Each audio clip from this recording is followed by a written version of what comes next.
వి gold trusted gold buyers మీరు తాకట్టు పెట్టిన బంగారాన్ని విడిపించి ఈ రోజు ఉన్న మార్కెట్ ధరకు కొనబడును. Hi guys, welcome to iDream. నేను మీ చాణక్య. ఈరోజు మనం ఇంటర్వ్యూ చేస్తున్న పర్సన్ ఎవరంటే he's the senior most artist. 40 సంవత్సరాలుగా ఇండస్ట్రీలో కూడా ఉన్నారు అండ్ మా అసోసియేషన్లో one of the key member. మరి స్టార్ట్ చేసేటప్పుడు 10 మందితో స్టార్ట్ చేస్తే అందులో ఒక పర్సన్ అనమాట. మరి ఆయనే సీనియర్ మోస్ట్ ఆర్టిస్ట్ అయిన మాణిక్ తేజ్ గారు ఇప్పుడు మనతో పడుతున్నారు.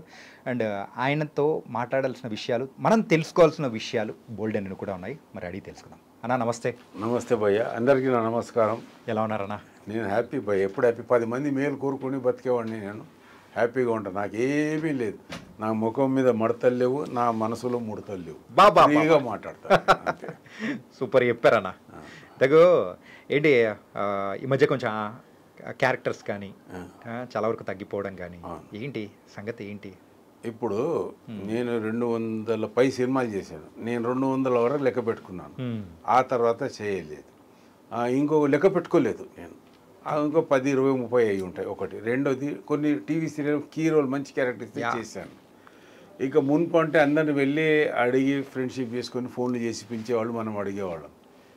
ఒక సీనియారిటీ వచ్చింది, ఏజ్ వచ్చింది, మా అసోసియేషన్లో ఒక కీ పోస్ట్ ఉంది. ఇంకా మనం అడుగుకుంటా మనం తిరుగుకుంటా ఉంటే నాకు ఎందుకేమో అది మా ఫ్యామిలీ బ్యాక్గ్రౌండ్ అవన్నీ నాకు మంచి పేరున్నది మా ఫ్యామిలీకి మాకు. కాబట్టి అలా నన్ను నేను దిగజాడ్చుకోలేకపోయాను. అందరి దగ్గర తిరిగి ఏదో నామూసిగా ఫీల్ అయ్యాను. వస్తే చేసుకుంటూ వెళ్ళిపోవడం. పిలిస్తే ఎవరు ఫోన్ చేస్తే వస్తాను, కాదనన్ను. ఇప్పటివరకు ఎవరిని కాదనలేదు. అది కాదు. రెండోది కాంపిటీషన్ ఎక్కువైపోయింది. జనం పెరిగిపోయారు, ఆర్టిస్టులు పెరిగిపోయారు. లేడీస్గా కానీ జెంట్స్గా కానీ క్యారెక్టర్ అందరు పెరిగిపోయారు. ఎప్పుడు నేనే చూసుకుంటూ కూర్చుంటే కొత్త నీరు ఎప్పుడు వస్తుంది? వాళ్ళకు కూడా అవకాశం ఇద్దాం. కానీ నేను చెయ్యొద్దని కాదు, పిలిస్తే చేస్తాను. నాకు ఇవ్వండి లేదు అని అడిగే పొజిషన్ లేవు. ఇంకోటి, నేను గుర్తుపట్టే డైరెక్టర్లు, ప్రొడ్యూసర్లు అంతా వెనుకబడిపోయారు. వాళ్ళు కొత్త నీరు వస్తున్నది. వాళ్ళకి నేను తెలియను కదా, చేస్తలేడేమో అది ఇది అని అనుకుంటారు వాళ్ళు. కాబట్టి అప్పుడప్పుడు ఇంటర్వ్యూలు ఇచ్చి నేను బతికున్నాను, నేను మాలో ఉన్నాను, మంచి వేషం ఉంటే ఇవ్వండి అని అప్పుడు చెప్తున్నాను. ఇప్పుడు కూడా మీ త్రోగా చెప్తున్నాను నేను. అదే మూవీ ఆర్టిస్ట్ అసోసియేషన్ దాంట్లో మీరు ఒక కీ మెంబర్. అనే అయితే రీసెంట్గా మన ఆర్టిస్టుల విషయానికి వచ్చేటప్పటికి ఫిష్ వెంకట్ చనిపోయారు. ఆ టైంలో కూడా కొంతమంది తెలియని వాళ్ళు కూడా అంటూ ఉంటారు, అరే ఫిష్ వెంకట్ కూడా ఆర్టిస్టే కదా, మరి ఎవరు రాలేదు, మరి మా అసోసియేషన్ నుంచి కానీ సపోర్ట్ దొరకలేదు ఏంటిది అని చెప్పేసి అన్న వాళ్ళకు మీరు ఆన్సర్ ఏమిస్తారు? రాలేదు అంటే ఒకటి భయ్య, ఆర్టిస్ట్ అన్నవాడు ఇండస్ట్రీకి దగ్గరగా ఉండాలి ఫస్ట్ థింగ్. రెండోది, ఓన్ హౌజులు ఉంటాయి, రెంట్లు కట్టుకోలేదు కాబట్టి దూరం ఉండేది. ఫిష్ వెంకట్ ఇప్పుడు ఇంతకుముందు నేను ఎల్బీ నగర్, మల్లక్పేట అక్కడ ఉండేవాడిని, ఓన్ హౌస్. తర్వాత అక్కడ అమ్మేసుకొని ఇల్లు కట్టుకొని ఇక్కడ ఫ్లాట్ తీసుకున్నాం, ఇక్కడ ట్యాంక్ బ్యాండ్ దగ్గర. ట్యాంక్ బ్యాండ్ నుంచి ఇక్కడికి రావడానికి నాకు 10-15 మినిట్స్, హాఫ్ అన్ అవర్ లోపల వచ్చేస్తాను. నేను అక్కడ ఉన్నప్పుడు 3 అవర్స్ అప్పుడు యంగ్గా ఉన్నాం. అదే వచ్చేసేవాళ్ళం. బైక్ ఉంటే బైక్, కారు ఉంటే కారు అట్లా తీసుకుని వచ్చేవాళ్ళం. ఇప్పుడు పొజిషన్ వచ్చే కాబట్టి కారు తప్ప ఇక వేరే దాంట్లో తిరగలేదు. మన కారు హాఫ్ అన్ అవర్ 15 నిమిషాల్లో పోయేది చూసుకొని ఇల్లు ఇక్కడ వచ్చి ఫ్లాట్ తీసుకొని ఉన్నాం ట్యాంక్ బ్యాండ్ దగ్గర, వైస్రాయ్ హోటల్ దగ్గర. అయితే రెండోది ఏంటంటే, రావాలని వాళ్ళ మనసులలో ఉండాలి. ఎవరి మనసులో, హీరోల మనసులో కానీ ఆర్టిస్టుల మనసులోనే కానీ. ఇప్పుడు కోట శ్రీనివాసరావు గారు చనిపోయారు, అందరూ రావాల్సిన వాళ్ళు అందరూ వచ్చారు, కొంతమంది హీరోలు రాలేదు. అట్లని చెప్పి కోట శ్రీనివాసరావు మీద ప్రేమ లేనట్టు కాదు కదా. ప్రేమ ఉంటుంది, వాళ్ళ సందర్భాలు, షూటింగ్లు ఉంటాయి, లేదా అవుట్ ఆఫ్ కంట్రీ ఉంటారు, లేదా వాళ్ళ హెల్త్ పర్పస్. నాకు సర్ది, దగ్గు, జలుబు ఇవన్నీ ఉండి నేను కోట గారికి వెళ్ళాను. పొయ్యి ఆ గాలికి చల్ల నీళ్ళు తాగేసరికి ఇంక ఎక్కువైపోయింది. దానివల్ల నేను ఫిష్ వెంకట్ చనిపోతే పోలేకపోయాను. ఇంటర్వ్యూలు ఇచ్చాను, ఇంటి దగ్గరకు వచ్చిన వాళ్ళకి ఇంటర్వ్యూ ఇచ్చాను. నేను మాత్రం వెళ్ళి అక్కడ ఇవ్వలేదు ఎవరికి. ఎందుకంటే నా హెల్త్ నాకు సహకరించినప్పుడు నేనేం చేస్తానని చెప్పు. అలాగే చాలామంది కూడా సహకరించకపోవచ్చు. ఇంకొకటి, ఫిష్ వెంకట్ కాంబినేషన్లో చాలామంది చేసిన వాళ్ళు ఆరోగ్యం బాగాలేక షూటింగ్ల నుండి పోలేకపోయారు. చెయ్యని వాళ్ళు కూడా ఉంటారు కదా, వాళ్ళు పోయి మనం ఏమి మాట్లాడతాము. భగవంతుడు ఉన్నాడు, అందరికి ఎవరికి జరగాలి, అందరికి జరుగుతుంది. ఈ చావు అన్నది ఎప్పుడైనా రావాల్సిందే. 1 సంవత్సరం పుట్టిస్తే 100వ సంవత్సరానికి ఎప్పుడైనా భగవంతుడు బెల్ కొడతాడు ఇంటికి వచ్చి, బాబు వస్తున్నావా అని చెప్పేసి. అలాగే ఆ రోజు ఫిష్ వెంకట్ అది అయ్యింది. ఇక కాబట్టి అందరూ ఓం నమ శివాయ అనుకున్నారు, ఓం శాంతి అనుకున్నారు. పోలేకపోవచ్చు. కేటగిరీలు కూడా కొన్ని ఉంటాయి అక్కడ, మీకు తెలియనిది ఏముంది. ఏ హీరోకి ఏ కేటగిరీ వాటిని బట్టి వాళ్ళు అది చేస్తుంటారు. ఫిష్ వెంకటది కూడా ఒక కేటగిరీ, కోట శ్రీనివాసరావు ఒక కేటగిరీ. అలా అని చెప్పి అందరు సమానంగా చూడాలని లేదు, అందరినీ ఎక్కువగా చూడాలని లేదు. ఎవరి ఇష్టం మనసులను బట్టి వాళ్ళు పోతారు. ఇప్పుడు చాణక్య ఉన్నాడు, ఫోన్ చేసి భయ్యాన్ని ఇంటర్వ్యూ కావాలని చెప్పి మన సుధాకరు చాణక్య పిలిచారు. అభిమానం ఉండి సరే భయ్ పోదాము ఇద్దాము అని వచ్చారు. లేదనుకో 3 రోజుల నుండి చేస్తున్నాడు భయ్, ఇంకా 3 రోజులు సతాయించు, లేదు భయ్ నేను రాలేనని చెప్పి. కానీ మిమ్మల్ని అలా ఫోన్లు చేయించుకోవడం భావ్యత కాదని నేను వచ్చాను. అవునా కదా? ఆ ప్రేమ అది మన మనసులో ఉంటుంది. నేను రాను ఇంకా 3 రోజులు అంటే మీరు ఏమైనా అంటారు అన్నాను కాదు, నా మనసు బట్టే ఉన్నది. అది వచ్చినప్పుడు తీసుకుందామని మీరు కూడా ఊరుకుంటారు. మాకు మీరెంత అవసరమో మీకు మేము అంతే అవసరం. అవునా కాదా?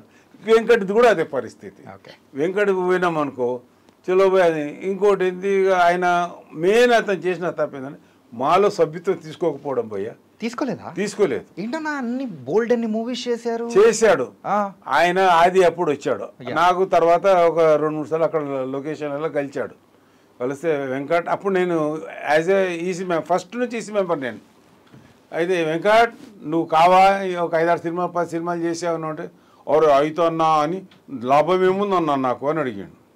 అడిగితే లాభం అని కాదు, మాల అయితే మనకు ఒక పేరు ఉంటుంది, మంచిగా ఉంటుంది. ఇప్పుడు చిరంజీవి గారు, మోహన్ బాబు గారు, బాలకృష్ణ గారు, వెంకటేష్ బాబు, నాగార్జున గారు, వీళ్ళంతా పెద్ద హీరోలు. వాళ్ళ ఎంట ఉన్న అసోసియేషన్లో మనం ఉన్నామంటే హ్యాపీ కదా. మన ఇంట్లో ఒక మనం కాకుండా మన ఫాదర్ బ్రదర్ ఒక మంచి మినిస్టర్ అయ్యాడు అనుకోండి, మినిస్టర్ వాళ్ళ తమ్ముడు మినిస్టర్ వాళ్ళ ఫ్యామిలీని ఎట్లా అంటారు, చిరంజీవి వాళ్ళ అసోసియేషన్లో ఉన్నారు, బాలకృష్ణ గారు అసోసియేషన్లో ఉన్నారు, వీళ్ళని మా అసోసియేషన్ పేరు వస్తుంది.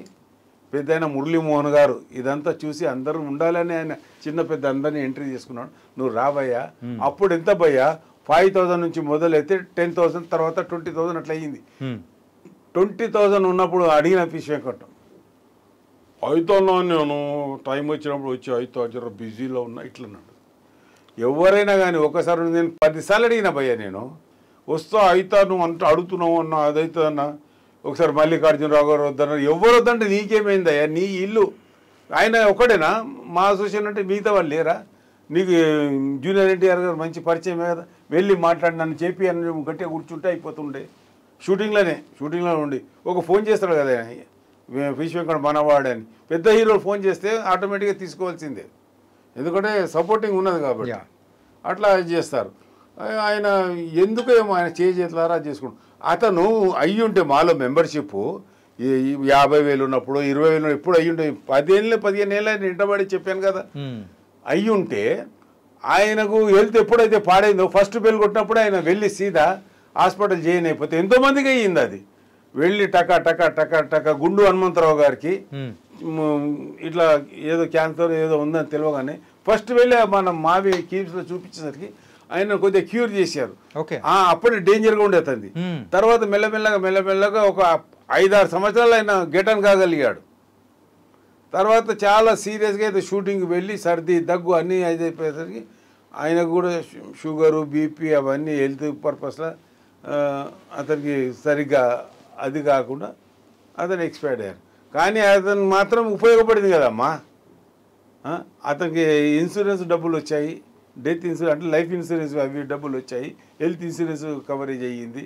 అది మా నుంచి కొంత డబ్బు అతనికి ఇచ్చాము. శివాజీ రాజా గారు ప్రెసిడెంట్గా ఉన్నప్పుడు చేశారు.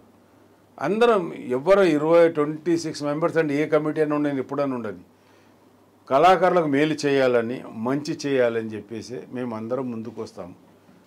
ఒక్క టీ కూడా మా నుండి ఖర్చు పెట్టి తాగాము ఎవరం. ఎందుకంటే మా ఖర్చు అయితే ఇది కళాకారుల డబ్బు, ఒకరు కష్టపడ్డ కళాకారుల డబ్బులు ఇక్కడ జమ అయి ఉన్నాయి, దాన్ని ఖర్చు పెట్టద్దు. మనకు తాగాలనిపిస్తే మన డబ్బుతో తాగుదాం.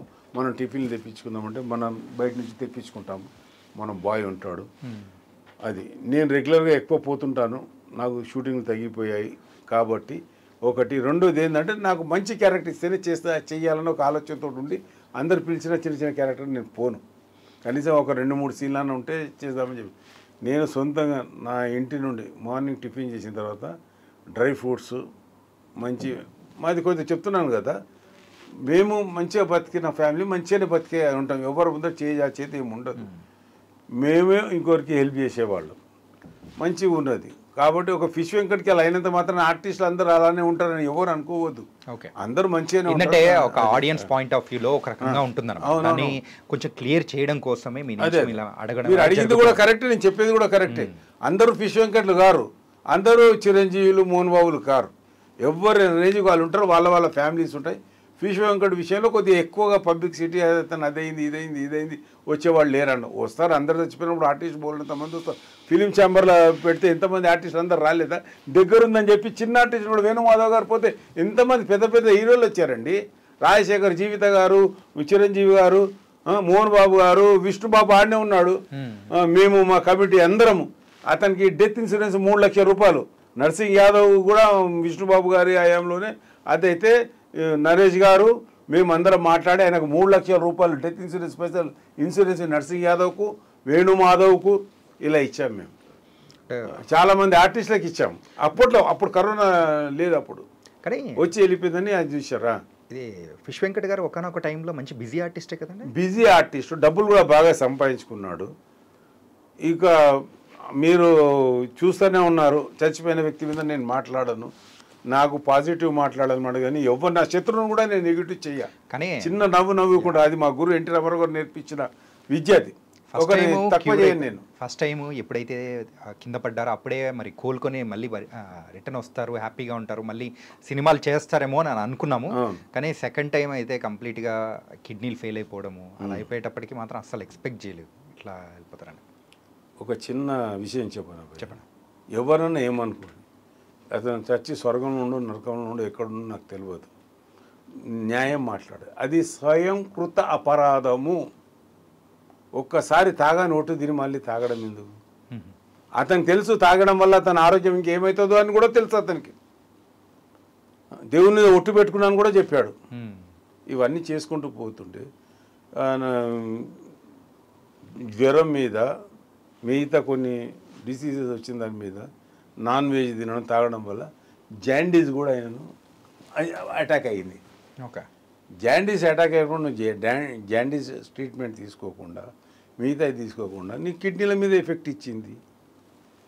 నువ్వు అవన్నీ చూసుకున్న తర్వాత కూడా నువ్వు అక్కడి నుండి ఇక టైం వచ్చింది ఆయనది. ఇక మనం ఏం చెయ్యలేం భయ్యా, అది ఎక్కువ మనం మాట్లాడలేము. ఎందుకంటే ఆయన ఎప్పుడైతే మాలో మెంబర్ గమ్మంటే డిలే చేశాడో అతనికి అప్పుడే అది అయిపోయింది. మా ఏం చేస్తుందని కూడా అడిగిన రోజులు ఉన్నాయి. ఇప్పుడు కూడా అడుగుతారు చాలామంది, అరే మాకోసం లాభం ఏంది అని. మొన్న 2-3 ఆర్టిస్టులు కూడా సీనియర్ ఆర్టిస్టులు చెప్తున్నాను. ఇప్పుడు ఒక 1 year కింద అరే ఏమవుతుంది మా నీకు పోయా, మాలో కాకపోతే వేషాలు దొరకాయా, లేకపోతే మా వేషాలు ఇప్పిస్తుందా? వేషాలు ఇప్పడం కదా, నువ్వు సీనియర్ ఆర్టిస్టు, నువ్వు మంచిగా నువ్వు అన్నావు కాబట్టి ఒక అన్న లెక్క నీకు చెప్తున్నా, నా మాట విను, నీకు మంచి జరుగుతుందని చెప్పాను. చెప్తే నా మాట వినే సీనియర్ ఆర్టిస్ట్ పేరు చెప్పదలుచుకోలేదు నేను. టైం వచ్చి ఎవరైనా అడిగితే కెమెరా బ్యాక్ సైడ్లో చెప్తాను. ఓకే, అవన్నీ అవమానపరిచినట్టు అవుతుంది. పిలిచి అది చేసి ముగ్గురు దగ్గరుండి చేపించి డబ్బులునే బాగా పుష్కలంగా డబ్బులునే వాళ్ళ ముగ్గురు కూడా టకా టకా టకా టకా అని వచ్చేసి అది చేసుకొని మాట్లాడుకొని ఫస్ట్ మెంబర్షిప్ అయ్యారు. ఫామ్ తీసుకొని తర్వాత 10 రోజుల్లో లైఫ్ మెంబర్ గవర్నమెంట్ వచ్చి డబ్బులు కట్టేసి అయిపోయారు. అయిపోయాక నేను వాట్సాప్లో ఇచ్చా, వీళ్ళు మళ్ళీ మా మెంబర్ అయ్యారు ఇదే అని చెప్పి 1000 మంది ఆర్టిస్టులకు పంపించాను నేను. నా వాట్సాప్లో ఉంటారు. కంగ్రాచులేషన్స్ భయ్యా, నువ్వు ఇప్పటివరకు కాలేదా, నువ్వు ఏం మనిషివి అని వాళ్ళు రిప్లై కామెంట్స్ పెట్టారు. మళ్ళీ నాకు పోయి అన్నా నువ్వు పెట్టినావు ఇట్లా అయ్యింది ఇది అని వాళ్ళు ముగ్గురు అడిగారు. మీరు దాన్ని తప్పుగా తీసుకోవద్దు. ఇంతకుముందు మీరు తక్కువ ఉన్నప్పుడు వచ్చి ఫామ్ తీసుకువెళ్ళారు, కానీ మళ్ళీ ఇవి ఇవ్వలేదు. మీరు 10 ఏళ్ళ కింద తీసుకున్నారు వాళ్ళు ఫామ్స్ గిట, కానీ ఇట్లనే కాలేదు వాళ్ళు. ఈరోజు గట్టి నేను పట్టి పిలిపి చెప్పించా. అయితే ఎనీవో తర్వాత వాళ్ళకు ఇప్పటికైనా మీరు వచ్చారని మిగతా మెంబర్స్ వాళ్ళకు కంగ్రాచులేషన్ చెప్తే, అన్న నీకు ఎప్పటికీ రుణపడి ఉంటాం మేము, నువ్వు పిలిచి మాలో మెంబర్షిప్ చేయించావు, 1,00,000 రూపాయలు ఎందుకు వేస్ట్ అని అనుకున్నాం, కానీ అది వేస్ట్ కాదన్న, మా జీవితానికి సపోర్ట్ అది అదే అని వాళ్ళే నన్ను అప్రిషియేట్ చేశారు. మళ్ళీ కానీ అక్కడ అంటే మూవీ ఆర్టిస్ట్ అసోసియేషన్ విషయానికి వచ్చేటప్పటికి అందరూ ఒక ఆసరాగా ఉంటారు అందులో ఉంటే అని మీరు చెప్తున్నది మాత్రం చాలా బాగుంది. కాకపోతే అక్కడ ఇన్రోల్ చేసుకోలేకపోవడము అది ఆయన చేసిన తప్ప. ఓకే సార్, మరి సపోర్ట్ అంటే ఇలాంటివన్నీ వస్తూ ఉంటుంది. అయితే ఎవరైనా కానీ ఆర్టిస్ట్ అయిన తర్వాత ఏంటి ఇలా అంటే చివరికి వాళ్ళ చివరి దశ వచ్చేటప్పటికి డబ్బులు లేకోకుండా ఇలాంటి ఇబ్బందులు పడడం అనేది కొంతమంది బయట వాళ్ళు చూస్తూ ఉంటే ఏంటి ఇలా ఉంటుందా అని అనే వాళ్ళకు మీరు సమాధానం ఏం చెప్తారు? భయ్య అందరూ అలా ఉండరు. కొంతమందికి ఏదో వాళ్ళ దాని మీద అవుతుంది. జాగ్రత్త పడకూడదు. పూర్వకాలంలో సావిత్రి గారి కోసమే కానీ, రాజనాల గారి కోసమే కానీ, నాగయ్య గారి కోసమే కానీ ఇలా అన్నారు. వాళ్ళకి అలా జరగడం వల్ల మిగతా వాళ్ళు జాగ్రత్త పడి సంపాదించుకొని గొప్పగా అయ్యారు. మా ఇండస్ట్రీకి ఆదర్శమూర్తులు ఎన్టీ రామారావు, నాగేశ్వరరావు గారు, కృష్ణ, శోభన్ బాబు గారు అండి. ఇండస్ట్రీలో ఎవ్వరికి లేనంత ఆస్తి శోభన్ బాబు గారు ఆ రోజుల్లో సంపాదించుకున్నారు. ఎందుకంటే మిగతా వాళ్ళని చూసి ఆయన ఒక ఇన్స్పిరేషన్ తీసుకుని నేను నా కుటుంబం అలా కావద్దని. కానీ ఇండస్ట్రీకి ఆయన వచ్చినప్పుడు ఒక్క పూట భోజనం దొరకడం కూడా శోభన్ బాబు గారికి కష్టంగా ఉండదని ఆయనే చెప్పారు. పాండి బజార్లో టీ తాగి ఒక చిన్న బిస్కెట్ తిని మార్నింగ్ టిఫిన్ సరిపెట్టుకునే వాళ్ళమని పెద్ద పెద్ద ఆర్టిస్టులు వాళ్ళ పేర్లు చెప్పాను నేను. అదే మాకు ఆ రోజు ఆనందం. దొరకని రోజున కూడా ఎవరు టీ దాపిస్తాడని చెప్పి అక్కడికి వెళ్ళి పార్ట్నర్షిప్. ఆ రోజులు అంటే ఒకరికొకరు సాయం చేసి తాగేవాళ్ళు. 5 పైసలు ఉండేది టీ బిస్కెట్స్ అవి. అలా ఒకరికొకరు హెల్ప్ చేసుకునేవాళ్ళు. ఎక్కడెక్కడో రాష్ట్రాల నుంచి జిల్లాల నుండి వెళ్ళి మద్రాసులో టీ నగర్లో ఉండేవాళ్ళు వీళ్ళు. ఒకరికొకరు హెల్ప్ చేసుకునే అవకాశం ఉంది. ఇప్పుడు హైదరాబాద్కి వచ్చాము. అందరు ఎవరి ఫ్యామిలీస్ వాళ్ళకు ఉంటాయి. ఒక డబ్బు ఎవరికి చేదు కాదు. రేపొద్దున నాకు ఆ పరిస్థితి రావద్దు అని అందరు జాగ్రత్త పడుతూ ఉన్నారు. మున్పట్లకి దాన ధర్మాలు చేస్తాడు లేదు. నాగయ్య గారు జీవితమే దానం చేసేసాడు. ఎన్టీ రామారావు, నాగేశ్వరరావు గారు, కృష్ణ, శోభన్ గారు తెలియకుండా గుప్త దానాలు బోల్డని చేశారు. ఎందుకంటే వాళ్ళు దానాలు చేస్తారని చెప్తే లైన్ కడతారు. గుప్త దానాలు చేశారు. వాళ్ళు చేయలేదు కానీ అందరూ చేశారు.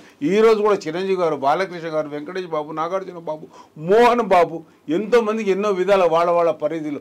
మురళీ మోహన్ గారు ఆయన 50 మంది స్టూడెంట్స్కు ఏమంటారు అది స్కాలర్షిప్ ఇస్తున్నాం చెప్పారు. ఆయన చెప్పలేదు. ఇంకో 50 మంది వస్తే కష్టమవుతుంది అని చెప్పేసి తక్కువ మందికి ఇద్దాము, మంచిగా చదివిద్దాము. కానీ మన శక్తి ఉన్నంత వరకు చేశారు. అందరూ చేస్తున్నారు. ఇండస్ట్రీ ఎవరు చేస్తలేదని కాదు. వాళ్ళ ఇప్పుడు మనం వెళ్తుంటే ఒక కాళ్ళు చేతులు లేని వాళ్ళు వచ్చి సార్ అంటారు కారు దగ్గర.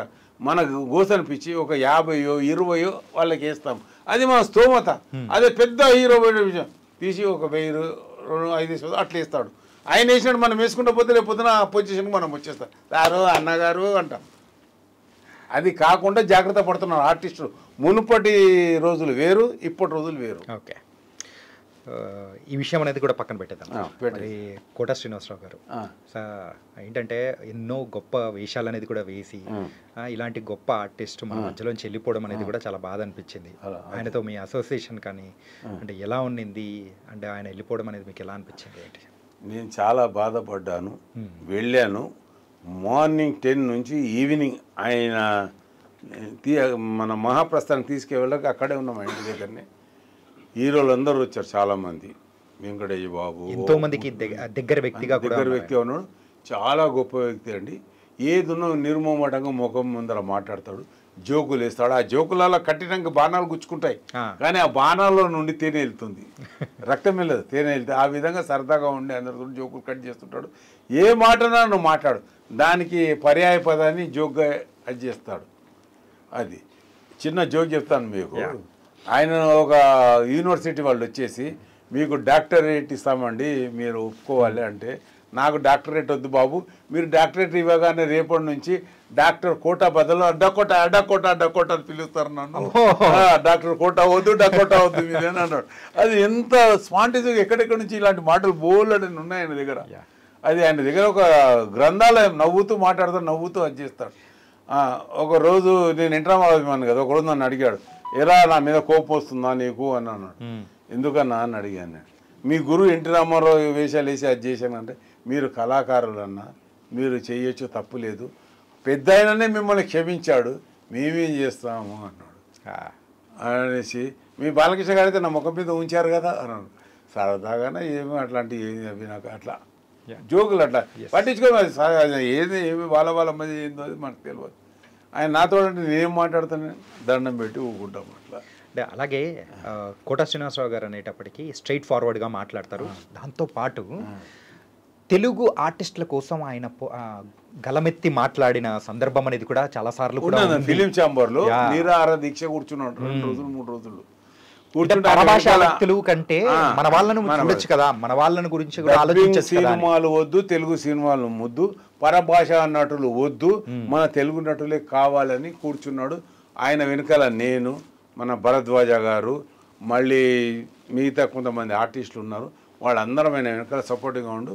ఆయన ఆయన నడవడిక అంటే నేను నడగడు ఒక తమ్ముళ్ళకి ఎంట ఉన్నాం. ఎందుకంటే నాకు చిన్నప్పటి నుంచి అది ఒక విషయం చెప్పాలంటే దేనికైనా ముందు ఎన్టీ రామారావు గారు సినిమాలు చూసి నేను అట్లా ఉండాలి, ఒక కథానాయకుల్లో ఉండాలి మనం అన్నది ఒక అలవాటు అయిపోయింది. ఆయన మొదలు పెట్టగా నేను కూర్చున్నాను. అది ఇది మీరు చూడండి, ఆ ఫొటోస్ అవన్నీ ఉన్నాయి. భరద్వాజ గారు కూడా ఉన్నారు అప్పుడు. భరద్వాజ గారు కూడా ఇదే మన నటులు మన టెక్నీషియన్ కోసం పోరాడే వాళ్ళు. ఆయన కూడా ఒకడు. శివకృష్ణ గారు ఇట్లా చాలామంది ఆర్టిస్టులు కొంతమంది బయటపడతారు, కొంతమంది మనసులోనే ఉంటారు. ఎక్కడ అంటే మళ్ళీ మనం కూడా అక్కడ వెళ్ళి చేయవలసి వస్తుంది కదా అని చెప్పేసి. కానీ ఏదేమైనా కోట గారు మాత్రము తెలుగు ప్రజల కోసము 24 క్రాఫ్ట్స్ కోసము సమైక్యాంధ్రలో బాగా పోరాడారు. యా అంటే సార్ ఫైనల్ క్వశ్చన్ సార్ ఏంటంటే ఇప్పుడు ఇండస్ట్రీ పరిస్థితి ఎలా ఉంది, ఆర్టిస్టుల పరంగా ఎలా ఉందంటారు? ఒక్కటే చెప్తున్నానండి, నిర్మాతలు దర్శకులు బాగా గుర్తుపెట్టుకోవాల్సింది, ఐటీలో జాబ్ చేసేవాళ్ళు, మిగతా జాబ్ చేసేవాళ్ళు, బ్యాంకుల్లో జాబ్ చేసేవాళ్ళు, గవర్నమెంట్ ఎంప్లాయీస్ వచ్చి సినిమాలలో వచ్చి సినిమా నటుడు కావాలన్న కోరిక ఉండడం వేరు, పైసలు తీసుకోకుండా ఫ్రీగా చేసిపోతున్నారు. సినిమా మీదనే బతికి మా అసోసియేషను మిగతా అసోసియేషన్లు ఉన్నాయి, ఇవన్నీ టీవీ అసోసియేషన్లు, అలా మెంబర్షిప్ అయిన ఆర్టిస్టులు దీన్నే నమ్ముకొని దీన్నే బతుకుతున్న వాళ్ళకి వేరే బిజినెస్ తెలియదు. వాళ్ళ కడుపు కొడుతున్నారు వీళ్ళందరూ వచ్చి. ఐటీ ఫ్యాషన్ అమ్మాయిలని అదే అదే తెలుగు అమ్మాయిలు ఉన్నారు ఇక్కడ చేయాలని, వీళ్ళకి తెలుగు అమ్మాయిల అసలే ఇష్టం ఉండదు. వీళ్ళకి కట్ డ్రెస్ మిడ్డీ డ్రెస్లు అవి వేసుకుని బెంగళూరు అమ్మాయిలు, బాంబే అమ్మాయిలు, బాంబే విలన్లు కావాలని చూస్తారు. మీరు మీ సినిమాను ప్యాన్ ఇండియాగా ప్రమోట్ చేసుకొని తప్పులేదు. అన్ని క్యారెక్టర్ చిన్న క్యారెక్టర్ కూడా వాళ్ళకి ఇచ్చి లేపాలని చూడకండి. ఇక్కడి వాళ్ళు మీ తమ్ముడు రేపు పొద్దున ఎవరికైనా కష్టం వస్తే మేము ఉన్నామని చచ్చినా బతికినా మేము వెంట ఉండేవాళ్ళు. ఇక్కడ చాలామంది మీ తెలుగు తమ్ముళ్ళు ఉన్నారు, వాళ్ళను ప్రోత్సహించండి. ఎంతసేపు పరభాష నటులను, పరాయి హీరోయిన్లను, పరాయి వాళ్ళను తీసుకొని మీరు ముందుకు పోకండి. ఇప్పుడు సంస్కృతి పెరిగిందా? పెరిగింది. ఇప్పుడు కుల మతాలు కూడా చోటు చేసుకుంటున్నాయి ప్రాంతీయాలు. వద్దు అని చెప్పడం మనం కళాకారులం, కళామ్మ బిడ్డలు మనం దేవుడు మన అందరినీ కళాకారులుగా పుట్టించాడు. ఆ కళాకారులను మీరు బ్రతికించండి. పెద్దలుగా మీరు అందరూ ఉన్నారు, వాళ్ళని మీరు బతికేయకపోతే ఎవరు బ్రతికిస్తారు? ఇక అందరికి ఫిష్ వెంకట గతి అవుతుంది ఇక అందరిది. అవునా కదా? మీరు ఇక్కడ బతికేయండి. మీ ఎంట చేయగొట్టేవాళ్ళం, మీ ఎంట ప్రేమించేవాళ్ళం మీరు అది చేయండి. పరాయి నటులను ప్రోత్సహిస్తారు ఏంటండి? మరి ఇక్కడ నటులను కూడా పరాయి ఇండస్ట్రీ వాళ్ళు ప్రోత్సహించాలి కదా. ఒక్క సినిమాలు చేపిస్తారు, వాళ్ళు 100 సినిమాలు చేసిపోతారు. ఇక్కడ టీవీలో కానీ సినిమాలో కానీ మొత్తం బెంగళూరు, బాంబే, మద్రాస్ ఆర్టిస్టులే ఉన్నారు ఎక్కువ మంది, జెంట్స్లలో కానీ లేటెస్ట్లో కానీ. మరి ఇక్కడ వాళ్ళు మీకు కనబడతారా మీ తమ్ముడు? దీనికి సంబంధించి యాజ్ అసోసియేషన్ మెంబర్స్గా కానీ లేకపోతే వేరు అసోసియేషన్స్ ఉంటాయి, వాళ్ళందరితో మాట్లాడి ఏదైనా కానీ దీనికి సంబంధించి ఒక కొలిక్కి తీసుకురావడానికి ఏమన్నా అవకాశాలు ఏమన్నా ఉంటాయంటారా? అందరు ప్రెసిడెంట్ మాట్లాడారు. విష్ణుబాబు గారు ఎక్కువగా దీంట్లో ఇన్వాల్వ్మెంట్ అయ్యి వాళ్ళతో పోటీ లెటర్లు ఇవ్వడం జరిగింది. సరే అంటున్నారు, మేము జాబ్ కార్డు కూడా చేసాం, మన తెలుగు ఆర్టిస్టులు వీళ్ళు ఉన్నారని 80 మంది ఫోటోలు ఖాళీగా ఉన్నారు, సీనియర్ ఆర్టిస్టులు వీళ్ళు పేదరికం ఉన్నారు. ఈ జాబ్ కార్డు తీసుకెళ్ళండి, మీరు టైం ఇస్తే నా కార్లో ఉంది చూపిస్తాను జాబ్ కార్డు వీళ్ళకి వేషాలు ఇవ్వండి అని చెప్పి ఇచ్చారు. ఇస్తే అన్నపూర్ణమ్మ సీనియర్ ఆర్టిస్టు, చెప్పకూడదు కానీ చెప్పక తప్పదు, అన్నపూర్ణమ్మ మిగతా ఆర్టిస్టులు, బాంబ క్యారెక్టర్ కొడితే ఎక్కడి నుంచో తీసుకొస్తారు, రామప్రభు గారు లేదా పిలిపియండి. అట్లా వేరే వాళ్ళ ఆర్టిస్ట్ పరాయి ఆర్టిస్ట్ని వాడుకున్నారు. ఎందుకంటే ఆమె అయితే కరెక్ట్ చేస్తుందని. సరే 1-2 సార్లు కరెక్ట్ చేస్తారు. ప్రతి అవసరం లేని క్యారెక్టర్ కూడా ఇక్కడ పెట్టవలసిన వాళ్ళని కూడా వాళ్ళని పిలిపించుకుంటున్నారు. దేనికోసం? తెలుగు వాళ్ళు అక్కర్లేదా? తెలుగు వాళ్ళు కావాలనే కదా రాష్ట్రంలో అంతా తెలుగు ఇక్కడ స్థిరపడడానికి ప్రభుత్వం ఎన్నో విధాలుగా మీకు హెల్ప్ చేసింది. ఆ హెల్ప్ను మీరు ఏ విధంగా మీరు చేస్తున్నారు? పరాయి రాష్ట్రాల ఆర్టిస్టులను టెక్నీషియన్లు పిలిపించుకొని మీరు ప్రోత్సహిస్తే ఇక్కడ వాళ్ళు ఏమైపోవాలి? నేను యాజ్ ఏ బ్రదర్ ఎవరు పేరు చెప్పడం లేదు, పేర్లు చెప్తే కుప్పలు మునిగిపోతాయి, కానీ పద్ధతి కాదు అది. ఇక్కడ ఆర్టిస్ట్ పిలవండి, ప్రోత్సహించండి. అన్ని సినిమాలు వాళ్ళకే ఇవ్వమని చెప్తలేం, మనకే ఇవ్వమని చెప్తలేం. కొన్ని వాళ్ళని కూడా పిలిపించుకున్నారు, కానీ మన వాళ్ళని ఎందుకు చంపేస్తున్నారు? ఫిష్ వెంకటకు 3 ఏళ్ళ వేషం లేదు, అనారోగ్యం వల్ల లేకపోవచ్చు, అతనిది కూడా స్వయంకృత అపరాధం ఉన్నది. అందరూ అట్లా లేరు కదా. కొంతమంది ఆర్టిస్టులు వేరే బిజినెస్ పెట్టుకున్నారండి. పేపర్లు వేయడం చెప్తున్నాను. ఒకటి విలన్గా చేశాడు ఒక అతను కడపలో కట్టెలు కొడుతున్నాడు. విలన్గా చాలా చేశాడు. గడ్డ ఉంటుంది, గుండు ఉంటుంది. అతను మద్రాసు నుంచి ఉన్న ఆర్టిస్టు. అతని స్టేట్మెంట్ చూసాం, ఇలా ఉంది ఇలా ఏం చేయను అని చెప్పేసి. అట్లా చెయ్యకండి. మీరు మన నమ్ముకున్న వాళ్ళని మా సభ్యులకు ఇవ్వండి. కొత్త వాళ్ళు వచ్చి మిమ్మల్ని వేషాలు అడిగితే ఫ్రీగా చేస్తారంటే వాళ్ళకి వేషాలు ఇస్తే ఎట్లా? మీరు ఎంతో కొంత డబ్బిచ్చి మాట్లాడుకొని మాలో సభ్యత్వం ఉన్న వాళ్ళను, నిజమైన కళాకారులను, ఈ సినిమా ఇండస్ట్రీ మీదనే డిపెండ్ అయి ఉన్న వాళ్ళకు ఇవ్వండి మీరు. అంతేగాని బయటి వాళ్ళకి ఇచ్చి ప్రోత్సహించి మీరేదో గొప్ప చేశారని మేమేమో మన వాళ్ళు ఏదో తక్కువ ఉన్నారని ఫీల్ కాకండి. అలా ఇవ్వడం వల్ల ఇండస్ట్రీ బతుకుతుంది. ఎవరు లేకపోతే ఇండస్ట్రీని శ్మశానం నిలుపుకున్నట్టు మీరే అనుకుంటారా చెప్పండి? పెద్ద హీరోలైనా ఎవరైనా సరే, పెద్ద డైరెక్టర్లైనా కొద్దిగా ఆలోచించండి. మన వాళ్ళ కొంతమందికి ఇవ్వండి. ఒక 5% 10% మీరు అవసరం ఉండి వాళ్ళని పెట్టుకున్న, మిగతా % మన వాళ్ళకి ఇవ్వండి. అంటే వేరే ఇండస్ట్రీలో ఉన్నట్టు ఇక్కడ ఎందుకు లేదు? కొన్ని గైడ్ లైన్స్ అనేది కూడా అక్కడ అసోసియేషన్స్ అనేది కూడా స్ట్రిక్ట్గా మరి వాళ్ళైతే ఫాలో అవుతున్నారు. కానీ ఇక్కడ ఫాలో అవ్వలేకపోవడానికి రీజన్ ఏంటంటారు? అక్కడ వాళ్ళ పెద్ద ఆర్టిస్ట్, సీనియర్ ఆర్టిస్ట్ అసోసియేషన్ కొన్ని మాటలు వింటారండి. మన దగ్గర ఓన్లీ హీరోయిజందే మాటలు నడుస్తుందండి. ఉన్న నిజం చెప్తున్నాండి. ఆ హీరో చెప్పాడని, ఈ డైరెక్టర్ చెప్పాడు, ఇది చెప్పాడని కొన్ని ఉన్నాయి. అట్లా దాన్ని పూర్తిగా ఓపెన్ అయ్యి మాట్లాడే పరిస్థితి లేదు. ఎందుకంటే అందరూ ఒకటి నాలాంటి వాడిని నెత్తి మీద చేయబెడతారు. ఆల్రెడీ పెట్టారు, కానీ నేను భయపడను. ఎందుకంటే నేను న్యాయం, ధర్మం, మంచి కోసం మాట్లాడతాను. ఎంతమంది ఎన్ని రాళ్ళు చల్లినా, ఎంత బురద చల్లని చూసినా, ఏం చేయాలని చూసినా ధైర్యంగా ఉండి నిజాయితీగా ఉన్నవాడిని ఎవరు ఏం చేయలేరు. ఒక సామెత ఉంది కదా, ఆ సామెతనే నాకు వర్తిస్తుంది. Okay, bus. ఎంత పెద్ద హీరోయిన్ అయినా ఏమైనా నేను ఒక అన్నగా వాళ్ళకి రిక్వెస్ట్ చెప్తున్నాను, కానీ నేను వాళ్ళకు తప్పు అని చెప్పడం లేదు. మన వాళ్ళని కూడా బతికించండి, మన వాళ్ళని కూడా ప్రోత్సహించండి అని చెప్తున్నాను. అంతే, మంచి చెప్తాను కానీ చెడు చెప్పని, చెడు అన్నాను. ఎందుకంటే మంచి మనసుతో ఆలోచించాలి. వాళ్ళు నా మీద కోపంతో ఆలోచిస్తే ఏమీ దొరకదు. మానిక మీద ప్రేమతో ఆలోచిస్తే మనసు ఓపెన్ అవుతుంది, వాళ్ళ మనసు కూడా కూర్చోబడుతుంది. ఏదైనా రోగాలు ఉంటే వెళ్ళిపోతాయి. అది సీనియర్ మోస్ట్ ఆర్టిస్ట్గా 40 సంవత్సరాల నుంచి ఇండస్ట్రీలో ఉన్నారు. అండ్ మా association EC member and starting నుంచి కూడా ఉన్నారు. కాబట్టి దీనికి కావాల్సిన సమాధానం అనేది మీ ఇలాంటి వాళ్ళ దగ్గర నుంచి కరెక్ట్ వస్తుందని అడిగాను. మాకు కావాల్సిన సమాధానం అనేది కూడా వచ్చింది. థ్యాంక్ యూ సో మచ్ అన్న, బోల్డెన్ విషయాలు అనేది కూడా షేర్ చేసినందుకు. నేను అన్నీ ఉన్నట్టుగా నిజాలుగా మంచిగా మాట్లాడాను. మీరు తప్పుగా అర్థం చేయదు. నిజమైన మనసుతోటి ఇక్కడ ఉన్న ఆర్టిస్టులను గుండెల మీద చేయి వేసుకొని మీరు ఆలోచించండి. ఒకసారి ఫిష్ వెంకట చోట ఉండి ఆలోచించండి. మీరే ఫిష్ వెంకట చోట ఉండి ఏంది ఇది అని ఆలోచించండి. మాణిక్ భాయ్ చెప్పిన మాట కరెక్ట్ అయితే ఆశీర్వదించండి, చెడైతే అనుకోండి, అయిపోయింది. ఓకేనా, బస్. నేనేం కోరుకోను, మీ నుండి మంచిగా కోరుకుంటాను, అంతే. Thank you. అందరికీ నమస్కారం. మీ అందరికీ నమస్కారం. Thank you brother.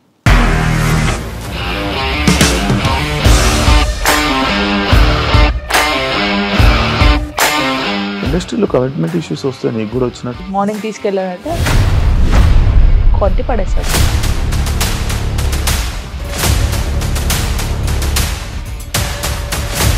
ఒక్కళ్ళు కూడా చూడలేదు ఈ సినిమా అని చెప్పడానికి కూడా చాలా ధైర్యం కావాలి. అది నిజం కదా, దాంట్లో ధైర్యం ఏంటి? ఇది నెక్స్ట్ డే ప్లేట్ మార్చేస్తే తప్పు కదా. As of now we are comfortable this అని నేను అనుకుంటున్నాను. రష్మిక గారిది మీది ఒకే ఊరు అంట కదా? మీకు కోపం వచ్చిందంటే బాగా తిట్టేత్తరా? తిట్టేద్దామండి. నిజంగా గేమ్ ని ఎలా చేంజ్ చేయగలిగారు? ఏపీఎస్ఎఫ్సి వాళ్ళకి 6 నెలల్లో నేను 6 లక్షలు కట్టా. బిజినెస్ చేయాలనుకుంటే it is as difficult as riding a tiger.